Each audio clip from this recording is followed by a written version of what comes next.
Good morning and welcome to DBS this morning. It's a beautiful day in the Helen of the West. You know what? When you've got beautiful days like that, why not sit around, chill with good friends, and just roll in a wonderful day with your viewers. So it's one of those days. Let's tap into the news desk. Let's see what's happening there first.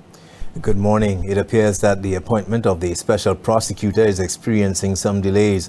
According to Prime Minister Philip J. Pierre, the hold-up is due to the Judicial and Legal Services Commission. In May, the Prime Minister announced that an application for the position was submitted to the Commission. However, during Parliament on Tuesday, he mentioned that the position had to be re-advertised after a qualified candidate was found, but the appointment did not go through. I told you before, and I'll say it again, the special prosecutor is being appointed by the Judicial and Legal Services Commission. Somebody was appointed as special prosecutor by the Judicial and Legal Services Commission. That person had an issue in their family, and because of that issue, they could not accept the job, but they could not keep it. They could not take it. Okay? So, there is another advertisement out, and the Judicial and Legal Service Commission will meet and will appoint another person. But it's work in progress. We do not appoint the judicial. So how long are we looking at for that? Purely on the Judicial and Legal Services Commission. Plans to appoint a separate counsel to investigate allegations of corruption under the former UWP administration were first announced by the Pierre administration in August of 2021. In other news, St. Lucia could see the establishment of a cancer registry before the end of the first quarter of 2024. That's according to Health Minister Moses Jean-Baptiste. Having the patient data is important, but you need to know what happens after diagnosis. So, did these patients actually have access to treatment? Were there delays in treatment? And essentially, you're looking at survival. So, from diagnosis to survival, you want to know what's happening. You want to know if your costs are prohibitive. You want to know if facilities are prohibitive. You want to know if, because you're being diagnosed as a later stage or more advanced, if a lot of patients have to be referred out of country for things like radiation. Are your treatments being effective, right? We don't make up guidelines. There are international guidelines that we follow. Are they effective for our cancers? And are the majority of patients living 5 and 10 years after their diagnosis? The St. Lucia Cancer Society has been at the forefront of lobbying for this repository of data on the burden of cancer on the health sector in particular and the country in general. Meanwhile, the Ministry of Health is encouraging women to adopt healthier lifestyles that could potentially reduce their chances of developing breast cancer. The Chief Medical Officer is also encouraging regular self-examinations and other early detection methods in order to improve the timeliness of treatment where necessary. This October, we invite you to join the Ministry of Health in reducing the impact of breast cancer by doing the following.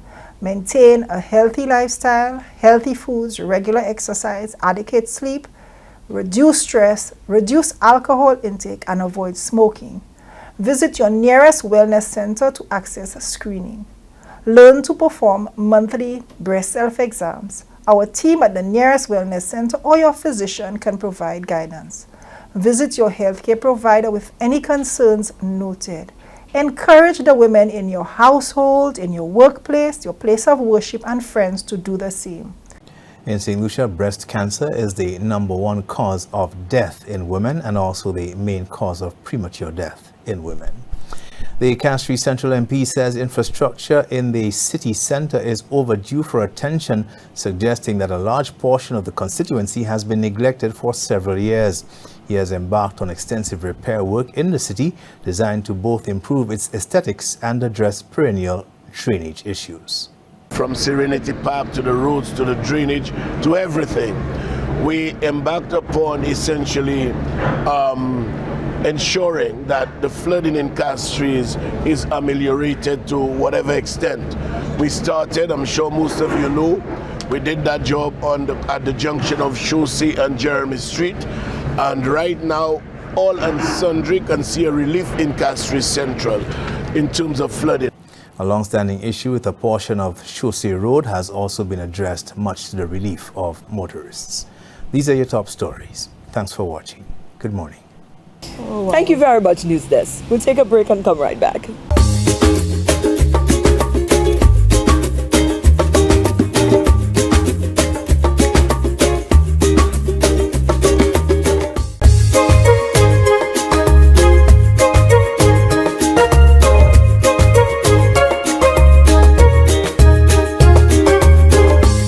Over the weekend, we popped in by the First National Bank's Expo, and they had down on the square actually in town, and it's also the 85th anniversary celebration. And we spoke to the managing director, and he gave us some insight as to where they are right now and some of the plans that they have for the future moving forward. Still on the Derek Walcott Square, and of course we caught up with the managing director. We wanted to spend some time. We spoke about the fair and what's happening here with two of the other representatives from First National Bank already, but catching up with the managing director, we wanted to talk about the 85th anniversary. What does it mean for the bank, being an indigenous bank right here in St. Lucia, who has been doing so much, who has been really answering the calls, stepping up, and really owning the fact that it is St. Lucian based, and it really you do get the feel of that from the First National Bank, and it's evident in the campaigns that you just rolled out here today again. So, Mr. Fletcher, how does it feel to be part of an institution of that sort? Well, it feels amazing to be a part of First National Bank, who is serious about building the community. 85 years, our 85th anniversary, it says something about how solid we are, yes. Right? And we started as a penny bank. You would have heard our ad, yes. Right? We started as a true penny bank. That's what we've been known for, right? But now we have grown. We have assisted the communities. We are doing 100% financing to ensure that we're putting people in homes here in St. Lucia. Those who don't have the down payment, this is just a part of our commitment, to St. Lucians and the St. Vincent market that we are in right now. So I was about to ask you about that. Yeah. Stick a pin there for a moment, because I was not aware that First National Bank was offered now in St. Vincent. Tell me about that. Right. So we have acquired RBC here in St. Lucia. Okay. We have also acquired RBTT in St. Vincent, and that has now extended our footprint in St. Vincent. So we have a branch now in St. Vincent, and we are serious about building on the First National St. Lucia Limited brand. Wow. Yeah. And is the hope future-wise to take that throughout the Caribbean? Well, for now, we are going to focus on our St. Lucia market and our St. Vincent market, and as time go on, we'll see where the strategic plans roll out to. Now let me ask you. Lately, we've been seeing, I'm not sure what to call it, but we've been seeing a shift in terms of banking, and it seems more and more the bank is now going a lot digital. Mm-hmm. So we're seeing less and less of the presence of physical personnel within the banking sector and the banking system. But here you are, rolling out all of these great plans and stuff like that. Is that part of the mandate of First National Bank to continue to also encourage that sort of hands-on, people-to-people sort of relation? Right. That's an excellent question, actually. Yeah. Now, during COVID, you'll see an expansion, right, of digital banking. And digital banking has been something that's coming on stream for a while. And it's important, right? It's very, very important. But, market research have shown that customers still do want personalized services, right? And in the international community, those international banks, for example, Europe and the US, for example, have noticed that trend. Customers are saying to us that we demand personal services. And we're here. We're here to ensure that our people in the market understand that we are going to continue to build on personalized services, while we also, increase our digital capabilities. But in terms of personal banking, that is something that's going to be a part of us as an indigenous bank. Well, I'll tell you what, I definitely felt that energy in the launch today, and it feels good. It's refreshing. I'm one of those customers that feel that way. Good. Good. What are some of the immediate plans moving forward? Well, some of the immediate plans is to actually increase our like ATM footprint, for example. You know, we want to have more ATMs here in St. Lucia and in St. Vincent. You know, we're upgrading and changing, you know, outdated, ATMs that would allow our customers now to do more personal banking. You know, with the ATM, when the lines are long inside, you can go to the ATMs and do your deposits. You know, for example, you know, we have some of the technology that we're rolling out in 2024. So, you know, we are focusing on, you know, strategic initiatives.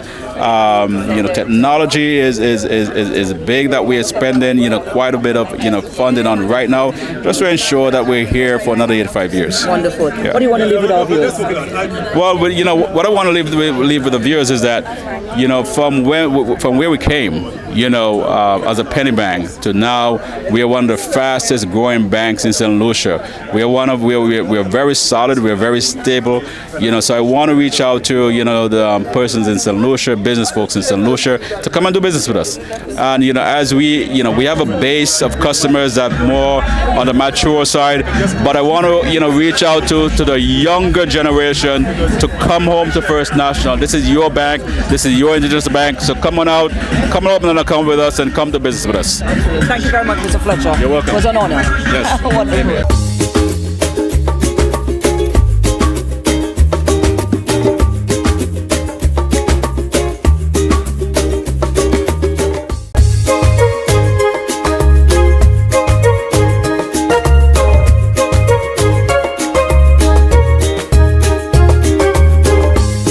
I guess you already know what our second feature is going to be, obviously. If I'm sitting here with the awesome and amazing and creative Christine Samuels, our second feature is surrounding Christine. Let's dig into this one right there and find out why we are sitting here with this wonderful lady this morning. We're here at Auntie Christine Samuel, of course. I call her Auntie Christine because she has been... You make me feel old. No, it's not at all. It's not. Listen. You and I both know this is never what I mean by that, because obviously I keep commending you every day on how good you look. Thank you just celebrated your birthday, so happy belated birthday to you. Yeah, October 2nd. Yes. 58. 58. Well, 58 where? 58 where? It's just a number. It's just a number. You definitely you exemplify what do you call it? Age. Evergreen. You know. You exemplify that to the fullest. Well, I hope you're looking and you're seeing what's to our background. For some, it might not be a surprise. To others, it might be. Really, yes, this is Christine Samuel's work right here. Yeah. And as part of her birthday celebration, she decided to do a showcase of her artistry. Mm-hmm. Well, this is not no strange place to you. Your art has been on your bags. Your art has been on clothing. Right. So yes. Why not seeing it on canvas is just place, okay. It's just a different placement. Yeah. But your art prowess has been there. You know. So tell us about this. Your birthday. What do you plan to do? How do you plan on? I always wanted to do this, but then I said I had to wait for the right time. Mm-hmm. So I said this year, let me celebrate my birthday with people. And so I spoke to my manager, which is Boots, already. And I said, and I asked God for blessings first. Right. I got the blessings and I said, yes, let me do this, because a lot of people don't know I paint. Mm-hmm. So I decided, okay, let me invite a few people. It got bigger, Maureen. It got bigger. So I have the official opening on Sunday, right, which is the 8th of October at the Babono Multipurpose Center. So I've invited a lot of artists to see the work. It's a 48-piece collection of my journey from Halifax, where in Nova Scotia where my daughter lives, and St. Lucia, because I love landscaping and stuff. Oh. And then I invited schools, the Monday and the Tuesday, the 9th and 10th. I've invited schools that teach theater arts and art, to come, and the public, especially the Babono community, because that's where I live. I wanted them to know a little bit more about me. So let me celebrate my birthday with them. Right. And with everybody. So that's what I wanted to do. Oh my God, the joy. That's what I wanted to do this year. I know you so you've got 48 pieces of collection on canvas. Are they all that sizes? Are they range in different sizes? Bigger ones. Wow. I also do watercolor. This is acrylic medium. Right. I love acrylic medium. I love watercolor as well. So, and I paint on anything. I paint on wood. I paint on, when they cut up the back of the tree, I paint on anything. Right. So I really want people. This is Pigeon Island. I have a series. So what I do, I have laid out the artwork in a series. Right. So if you go to Pigeon Island, you look at Pigeon Pigeon Island in 3 dimensions, the front, the side view, and the little island. So you see a series of Pigeon Island. Wow. Right. And I have a beautiful one from Fort Latisab. That's a river in Babono. I love that river. I was lost for a moment. I am so excited to show that one in particular. And you have it in the 3 tiers as well. 3 different all of dimensions. Your pieces have the dimension of 3. Yes, and my neighbors and people's homes. I love old houses. I love boats. So yeah, I mean, just traveling around places that I love to see, I have painted them. Right. What does it do for you? I see the passion. I see the joy in you when you speak of it. No, honestly, there's a lot of joy. I love the peace and quiet. There are people that cannot sit for a long period of time without fidgeting, without saying, "Oh, I'm bored." I'm never bored. Man, listen, I can do this all day. I can sit down and paint all day. And this is what I do. My daughter in Halifax, she makes sure when I get there that there's always something for me to do. Right. So I attend workshops. I meet elderly people who paint. I meet artists who paint. I visit their homes. I sit with them on the streets. And this is the nicest thing in my life. Right. As it stands right now, it's just driven by that passion and that joy and that tranquility that it brings? Or do you have vision to take this into the commercial realm? Where is this going? I'm not even thinking money. That's what I'm saying. I'm not thinking passion, money. Driven. I have a lot of paintings at my house. I could sell them. I just want people to see what I've been doing, and I want to just enjoy art. If it's sold, I'm happy. If it's not sold, it will stay in my house, you know. Absolutely. But listen, I love doing this. I love doing this. Yes. Wonderful. Now, this is going to be Sunday, you said? Yes, Sunday. Do you have a time frame, a time limit? 6 to 8 o'clock when? It's the official, in the evening. Right. It's the official opening. Okay, what kind of setting? Is just a family type? It's a gallery setting. I'm actually creating the hall into a gallery setting. Ooh. You're not coming and see nothing that doesn't look like Christine's house. The hall will be in white. Right. In white. So it's love. The theme is love.art by Christine. Right. So it's love art, live art, speak art, be art. That's all what it represents, and the hall will be decorated with art. This is lovely. Yes. Do we plan to see? Well, you said it's going to be a whole display. Do we plan to see other aspects of your work as well, or you just going to focus on? I have incorporated one bag. Okay. You have to put the bag in because there. I have placed one of our masquerade characters on the bag. So I can show you that even my artwork can go on my bags. Okay. You understand? Right. So I really wanted to focus on the art, but the way I'm going to set up the exhibition, the bag can fit in there as well. Okay. It will find its place. Wonderful. It will find its place. No, so how do we? You just open publicly, or we have to call, or we no, just no. If you want to pop and we could just pop in. I have sent out so many invitations. I have posted it on Facebook and Instagram. People are sharing it. Okay. People are sharing it. So yeah. So I'm hoping that this conversation that we are having, people can come. Right. It's open at 10 o'clock in the morning, the Monday and Tuesday until 4. I will be there. So come in and come and give me your feedback. Come and be inspired. And the most important thing, my art will make you smile. Right. You will feel it will make you smile. I can tell you that much. It will. Wonderful. Well, guys, there you heard it. Kristen Samuel is at it again in celebration and recognition of her 68th birthday. 58. I got 68. When the 60 come, trust me, no, you will know. look the same thing. you just confuse me with the numbers, but you can't pin a number on you for sure. You look amazing. Thank you. And from this Sunday, Monday, and Tuesday. This Sunday, Monday, and Tuesday. At the Babono Multipurpose Center. You can come and view. Yeah. All right. Thank you. I'll try to pop in on Sunday. Oh, yes.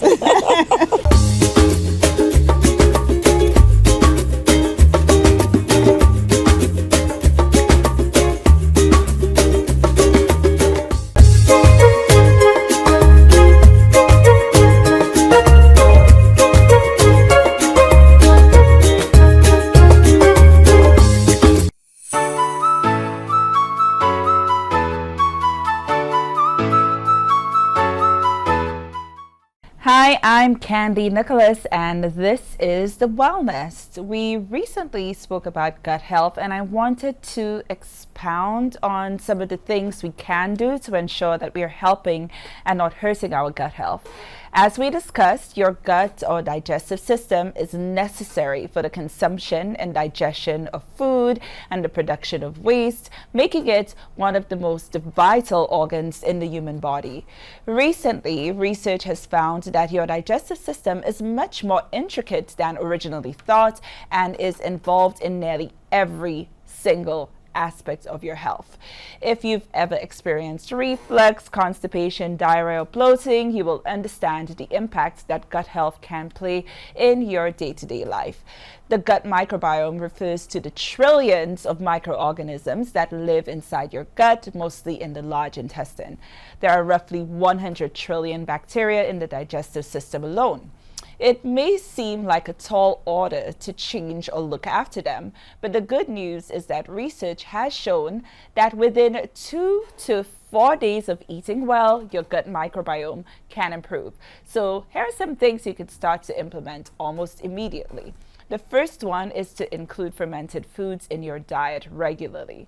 So fermented foods are full of naturally occurring live cultures. While the science has not yet concluded exactly how much fermented food you should eat, I recommend aiming to eat a source of authentically fermented foods or drinks every single day if possible to help support digestion, whether that's enjoying some yogurt with live and active cultures for breakfast or sipping on a kombucha at lunch, or adding a tablespoon of sauerkraut to your salad. The second thing you can do is to increase the variety of plant foods in your diet. A high fiber diet is associated with an increase in the growth of beneficial bacteria, which optimizes gut functioning. As different plants contain different amounts and types of fiber, it's important to consume a range of plant foods to ensure your good gut bacteria are kept happy and nourished. Another thing you could do is drink more water.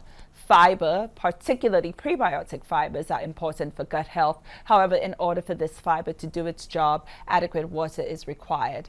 A lack of water can slow down your digestive system significantly and result in harder stools that are more difficult to pass. For optimal hydration, men should aim for 2.6 liters a day and women for 2.1. Something else you can do is to, as we discussed, enjoy more high fiber foods. A diet low in fiber can encourage the wrong types of bacteria to grow, throwing off your gut's ecosystem. Think of your good gut bacteria as the trees and flowers in our ecosystem, and the bad gut bacteria as the weeds. If you can create an environment that allows the weeds to grow, it will overgrow the trees and flowers.